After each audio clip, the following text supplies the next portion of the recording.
It is another hopeful sign as we push through the pandemic, the new CDC guidelines about wearing a mask.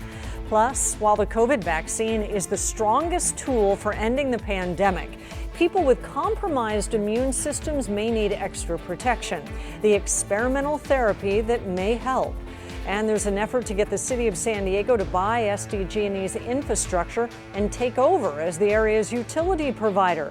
Just ahead, the cuts and the costs that a new study says make it a bad idea. ABC 10 News at 6 starts now. There are many situations where fully vaccinated people do not need to wear a mask, particularly if they are outdoors. A big step forward in a return to normalcy. As of today, the CDC says people who are fully vaccinated do not need to wear masks in most outdoor settings. Good evening, I'm Kimberly Hunt. ABC 10 News reporter Leah Pizzetti breaks down specifics of these new guidelines. The key thing to note here is that this guidance is for those who are fully vaccinated. So 2 weeks out from your final dose, it's those people who can start to take their masks off. The science shows if you are vaccinated, you can do so safely unmasked. The CDC says fully vaccinated people can now take their masks off in most outdoor settings, with the exception of large groups of people like a concert. Fully vaccinated people no longer need to wear masks when exercising outside, at a small outdoor gathering, or at an outdoor restaurant. It is still recommended that everyone wears masks for most indoor activities. I think what we're starting to see is the impact of the vaccination. Marie Russell with TrueCare, a health center in North County, says this is possible because of vaccinations. For so long, we've been wondering what's the way out. And I think that we're starting to see that really vaccination is the way out back to a level of normalcy. She says as more people get vaccinated, these steps forward will continue, hopeful that more loosening will come through 2021. But she does acknowledge that both masks and vaccinations have been polarizing. I do have concern that it may create more tension. Because as you walk along the beach or you walk along the street, you don't know who's been vaccinated or not. Her advice, make sure you are doing what you can to protect people. As we sort of move through this guidance, can only continue to encourage people to be kind to each other and to be supportive and to do the right thing in what science is telling us to do. Leah Pizzetti, ABC 10 News. While fully vaccinated people are cleared for most outdoor activities, masks are still recommended for everyone at large, crowded outdoor events such as shows and sporting events. And San Diego County's 14-day rolling average for positive cases continues to hold at less than 2%. There were about 140 new cases reported today. There have been more than 275,000 local infections since the pandemic began. And the county did not report any new COVID-related deaths today. Some vaccination sites, including all of those run by the county, no longer require appointments. The county now says it will be setting aside vaccines every day specifically for walk-up patients. And if you prefer to make an appointment, you can still do that. The county has released a list of sites taking walk-up appointments. The super stations are not included on that list, but you can find the list of locations on our website, 10news.com. The COVID-19 vaccines are highly effective, but early research is suggesting they may not protect millions of people with compromised immune systems. But there may be another solution. ABC 10 News anchor Derek Stahl is going in depth on an experimental therapy that may help. Jay Height lives on a fishing boat anchored in National City, and it's been his sanctuary during the pandemic. Unfortunately, I felt obligated to really kind of remain quarantined even after having the vaccine, just as a precautionary measure. He's had to remain extra careful because he has a type of blood cancer that affects his immune cells. A small study this month found nearly half of the patients with blood cancers did not produce any antibodies after 2 doses with a COVID vaccine. The numbers were even worse in patients with chronic lymphocytic leukemia.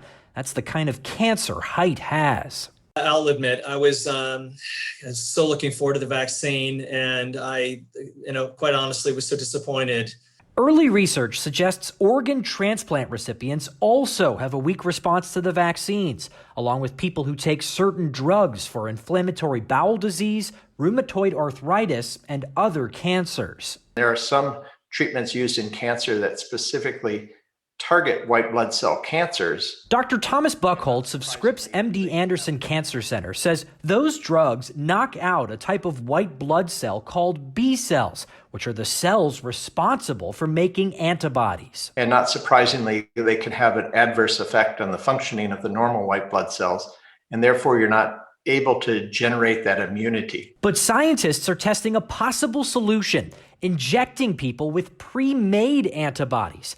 Lab-designed cloned antibodies are already used to treat high-risk patients after they get infected. But a study published this month found monoclonal antibodies made by Regeneron were 81% effective at preventing infections in the first place. That study was done on people with normal immune systems, but other studies on people with compromised immune systems are underway, including a phase 3 trial by AstraZeneca. Still, Dr. Buchholz says in most cases, vaccination is the preferred route. Once you're vaccinated, you're going to have 24/7 availability of these innate cells that are alive and in your system, whereas the monoclonal antibodies are given and they circulate and they have what we call a half-life or a shelf life, and eventually they are gone. To stay protected with monoclonal antibodies, patients may need infusions on a regular basis. Each one takes about 20 minutes. I'm hoping to see results here soon. Jay Hyde is taking part in a study through the Leukemia and Lymphoma Society to measure his antibody response to the vaccines. But he says if monoclonal antibodies can offer better protection, I am all in. I'm watching this very carefully. Derek Stahl, ABC 10 News. This month, Regeneron said it would apply for clearance to expand the use of its antibodies as a preventive treatment. So far, the FDA has not updated its authorization. And you can find more in-depth coverage on the pandemic, from vaccines to CDC guidance, on the ABC 10 News app, and that's free in the App Store. The roads around San Marcos High School are open again tonight after a bomb threat forced the building to be evacuated. The call came in around 1 o'clock this afternoon, claiming there were 3 pipe bombs in the school. Students and staff were evacuated to the baseball field. Students were then bused to the middle school where their parents could pick them up. The school is still closed at this hour, but investigators have gone through the building with canines several times all afternoon, and they've turned up nothing. It's been 2 years since a gunman carried out a deadly attack on a Chabad of Poway. The shooting happened on the last day of Passover in 2019. One woman, Lori Gilbert Kay, was killed. 3 others were injured. Investigators quickly called it a hate crime and arrested the accused shooter. His trial was scheduled to begin last summer, but was postponed indefinitely because of the pandemic. San Diego police are bringing a cold case murder back to light, even making a docuseries style video recreating the crime. Investigators say Joseph Bono was shot and killed in November of 1992 in the parking lot of an apartment in Scripps Ranch. Bono lived in the apartments and was taking out his trash when he was shot. Witnesses say they saw a black late 80s Toyota Celica driving through the lot just before and after the shooting. It's possible there were 2 people inside at the time. If you have any information, please call San Diego Police or Crime Stoppers. There's a push to provide lawyers to migrants who are facing deportation along our border. County Supervisor Tara Lawson-Remer today proposed the creation of the Immigrants' Rights Legal Defense Program. It would fund lawyers to represent detained immigrants in San Diego County. It will start as a $5 million a year pilot with the goal of becoming permanent. A local attorney calls the proposal the socially moral thing to do. Studies have indicated that individuals in immigration court who have attorneys representation, they overwhelmingly fare far better when it comes to avoiding pre-hearing incarceration. These same studies also show that with representation, individuals, they stand a greater chance of avoiding deportation and remaining employed to provide for their spouses and their children. Lawson Remer says the program would help with the backlog in courts and save taxpayer dollars. Republican Congressman Darrell Issa, who has been critical of the administration policies in California and the country, is opposing the program. In a statement, he said, in part, "We need San Diego County leaders to help end our current border crisis, not create new entitlements that make the problem worse." The DEA says it wants to crack down on fentanyl flowing across the southern border into San Diego. The agency launched a new initiative today called Project Wavebreaker. The San Diego office will lead the effort. The DEA says it will use gathered intelligence to go after the cartels that smuggle fentanyl across the border. Between January of 2019 and December of 2020, the DEA says the amount of fentanyl-laced pills seized at the border ballooned by 90%.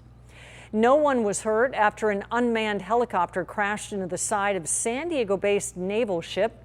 The Navy says the crash happened yesterday afternoon on the USS Charleston. The ship is currently conducting training in the Western Pacific. The Navy says a Fire Scout helicopter similar to this one hit the ship on the side and fell into the ocean. It was not recovered, but the Charleston was able to continue training. It's not clear what led to the crash.